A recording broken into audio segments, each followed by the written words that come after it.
Were you thinking about longevity when you started the band? Did you think that you'd still be doing it? No, we didn't. We had this famous accountant's plan that we were supposed to have a few hits and then disappear forever. They went bust though, didn't they? They went bust. And to be honest, it was never our ambition to last this long, but it's been a wonderful dream come true, really. And see all the fans here, 36 years after our first single is absolutely fantastic. But it seems like you survived two huge personnel shakeups, with Vince leaving, with Alan leaving, and certainly by the time Alan left, you could have called it quits too if you wanted. And you went through your crisis too. I mean, it's. Well, we've all been through our things.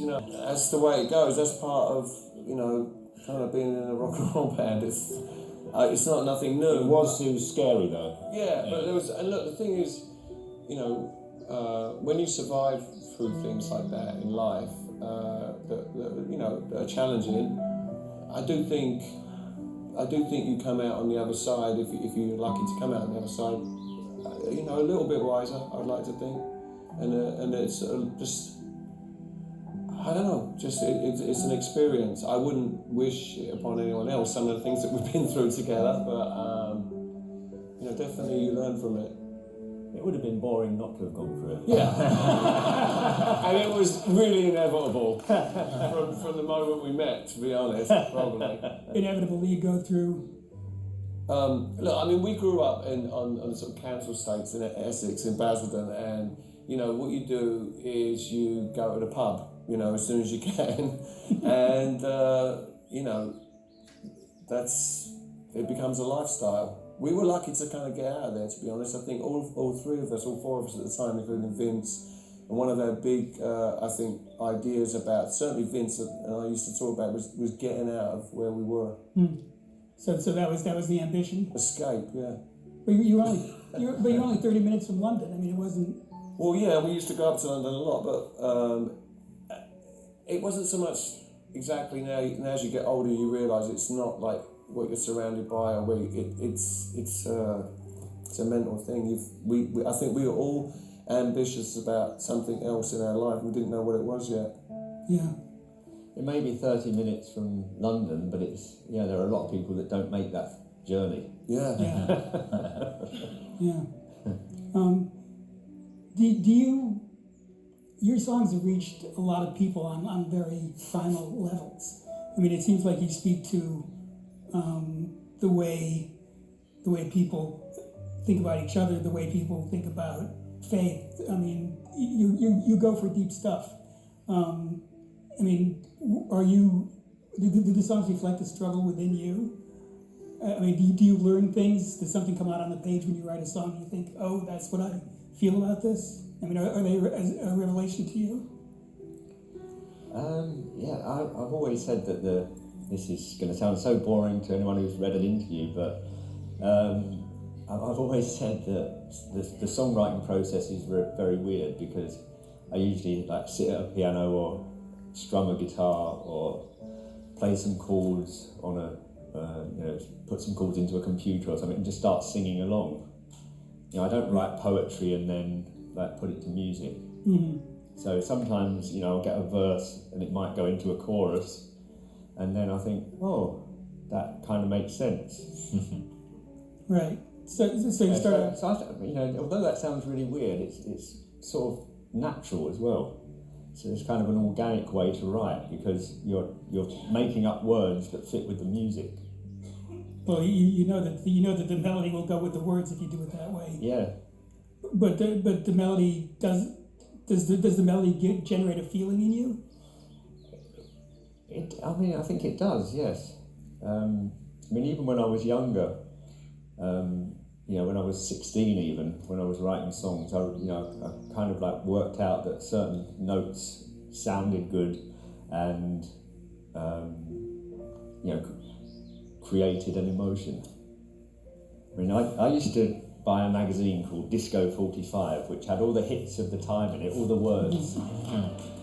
And I was a very bored teenager in my room. I used to sit and learn how to play all of the songs on my guitar. Right. And I think that was the best learning curve for writing songs. Is to play other songs. Yeah, just to learn how to play everything that was all the crap in the charts. Well, I mean, you internalize song structure. You internalize Yes, yeah. where the verse goes, what happens in the bridge. I was doing that probably on a daily basis from 13 till at least 18, I would say. You know, I didn't go out much.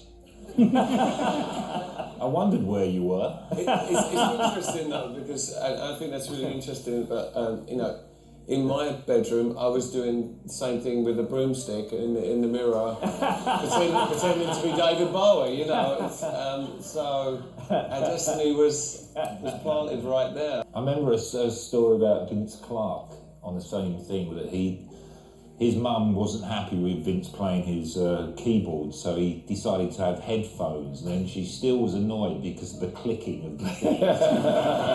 We lived in very little houses. With thin walls, clearly. Yeah. Wow. The other thing I was thinking was, you don't use a lot of chords. I mean, you use counterpoint rather than chords. One of the, especially in the 80s when you were using mono synthesizers, everything was staccato.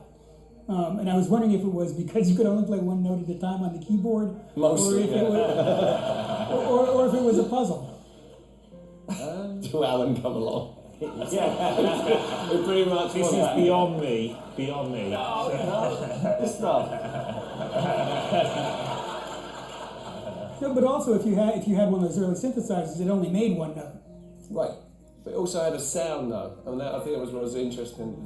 You could make a sound out of a simple part that was a lot more interesting. To do it with a guitar, you had to be very good, and you had to, But what I mean by that is you could have a great idea, but you couldn't actually get it down because you weren't able to do it. But with the use of synthesizers and drum machines, you could get great ideas and make them into songs with a great songwriter. I mean, we started off as a conventional band, and then Vince ordered us to become an electronic band. Pretty much. There was never a drummer. There's never a drummer, Right. no. A conventional way of doing it. Let's play I was bass. on synth always. Yeah. But you could play guitar. Yeah, that was the You were twist. You were overqualified. Yeah, probably. But when we first started out, we only had 3 monophonic synthesizers. Right. Very cheap, and we used to go to our gigs on the train, with our synths in suitcases. And John, what would interest you is actually we were still like a normal band, because I played the bass synth, Martin played lead synth, and Vince played rhythm synth. So And I played the drum And machine. Dave was in charge of the drum machine. So I would turn the tempo up as fast as possible so we could get him back in the pub. that explains how fast Just Can't Get Enough is. Yeah. But going back to the monophonic thing, so in the early days we couldn't even play chords on our instruments because Right. they couldn't do it. But by the time I suppose by a broken frame, maybe I think we might have You had go to PPG, right? PPG. PPG, which was polyphonic. But it's Even though we still played only one note. Even though it's polyphonic. Yeah. I would say that none of us had any musical training. Unlike you. You keep coming up with musical terms like chords. Mike Fletch wasn't like, let's go back to the coda. No, but we.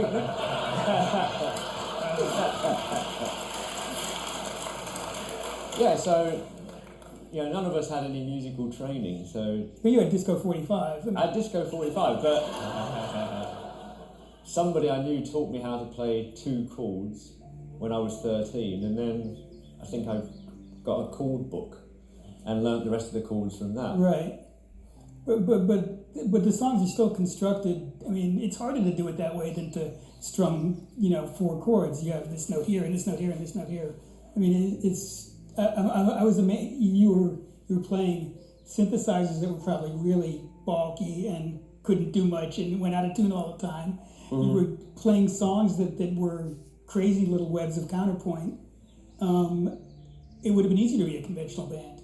Well, yeah, but you see, back then as well, we would play all these little clubs and pubs and stuff like that. And we did play fast and we played loud, and that was one of the main things. We wanted to be loud. And we had fast. to make the audience dance and a beat, and I think it's what Daniel Miller first when we were playing a gig with Fad Gadget, and he was mixing the sound for Fad Gadget, and he saw us. We did like a 25-minute set or something before Frank, and we were fast and loud. And I think he kind of, at the time, he sort of saw us as some kind of like, Ramonesy Beach Boys playing electronic instruments, sort of fast, and with the melodies of the Beach Boys, but fast and loud, with these kind of pop songs. That's what he thought was Silicon Teens, like the Silicon Teens, original songs. And you had harmonies back then. Yeah, and then Daniel was a big, he really, we have to give him a lot of credit because in those early days in the studio as well, Daniel was very much, he had a couple of pieces of equipment, I think the ARC 2600 and the sequencer, and they found their way onto a lot of that early record, that first record. Did he push you in sonic directions? Did he suggest it would be, did he say, you sound better when there's less going on behind you? I think the track Photographic, which we did for the Some Bizarre album, that's the first track we ever worked with Daniel, and I think Daniel, like Dave said, what he brought in, the bass, the ARC 2600 bass drum, wasn't it? Yeah, and so it really helped our sound be tighter, I think. Yeah, we didn't know. I mean, when you go in the studio, how old was we? 18, 19? And I think the first studio we went to do demo was called Rockstar Studios or something. Do you remember that? Yeah. But anyway, we made a demo. And Vince and I used to take it around all the record companies and stuff, and they'd just send us packing. But I think Daniel, he kind of had a bit more experience of being in the studio, just a bit, not much, but enough to kind of push us in the right direction. We were very fortunate, it could have gone another way. Yeah. It could have gone another way easily. We had many offers from major labels, and we decided to go with a man that was offering us no money. But he had a weird briefcase. We trusted, he had a weird briefcase. That he took everywhere. And we trusted him, and we liked the stuff on his label, and that's why we went, and on an independent label. It turned out to be a much better deal. Well, Vince was. We were all very suspicious, but Vince, more than any of us, he was really very, I think, suspicious of anybody. But I have to butt in here. At one point, Vince wanted us to go to Africa, dress up in Doctor Who outfits. I think we were offered that. We were offered by this guy to go to Africa, dress up in Doctor Who outfits and play electronic reggae or something. Hence was quite serious. He was serious about it. Right. It's probably why the reggae keeps turning up every album. But Vince. So Daniel, he really offered us not much, but we trusted him somehow. All we really wanted to make was a 45. Then we wanted to make a single. We didn't want to sign a 7-album deal with some bunch of people that we were very suspicious of. So that's what we did. Yeah. Dreaming of me.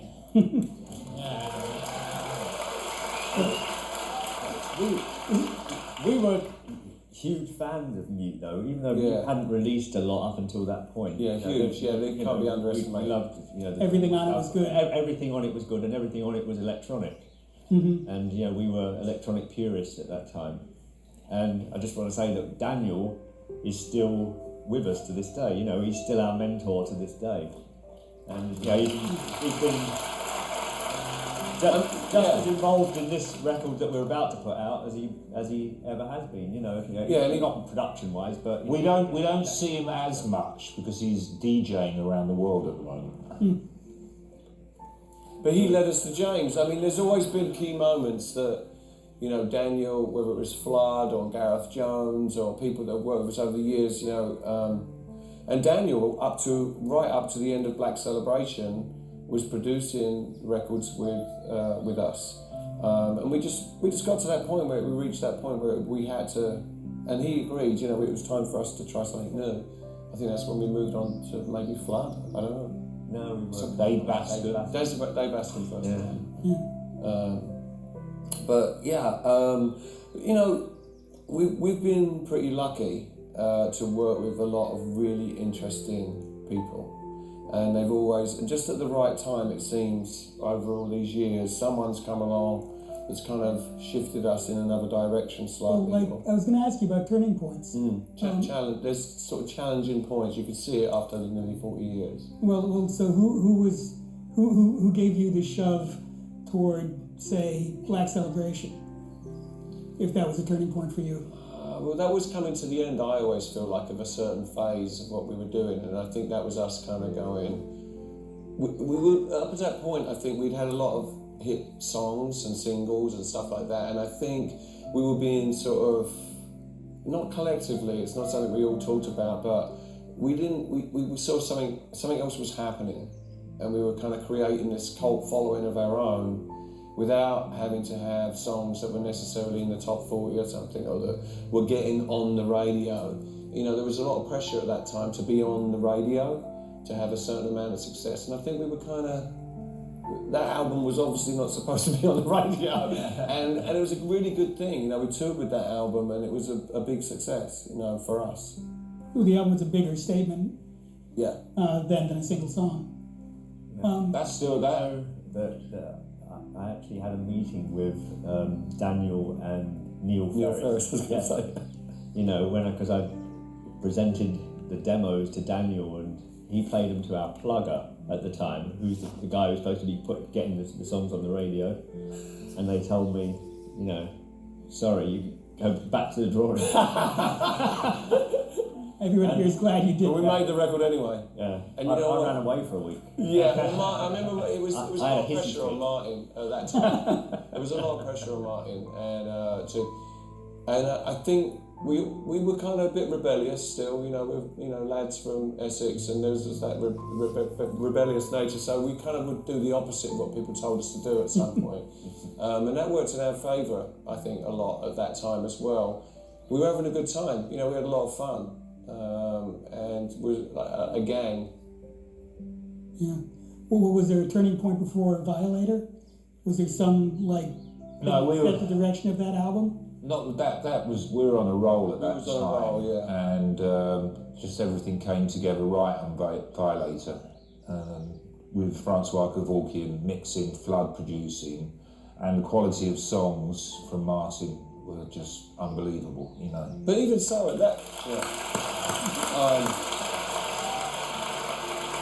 even so, at that time as well, I don't think we're not the type of guys. We don't go into the studio going, well, you know, we're going to sell 10 million albums of this record, or this, you know, we've never been that. Right. We're very pessimistic when it comes to. I would never have known from the songs that you were Actually, put my hand up here. There was the one time where we actually knew so imagine we'd sort of gone away from singles, really. And then Martin wrote a ballad called Enjoy the Silence.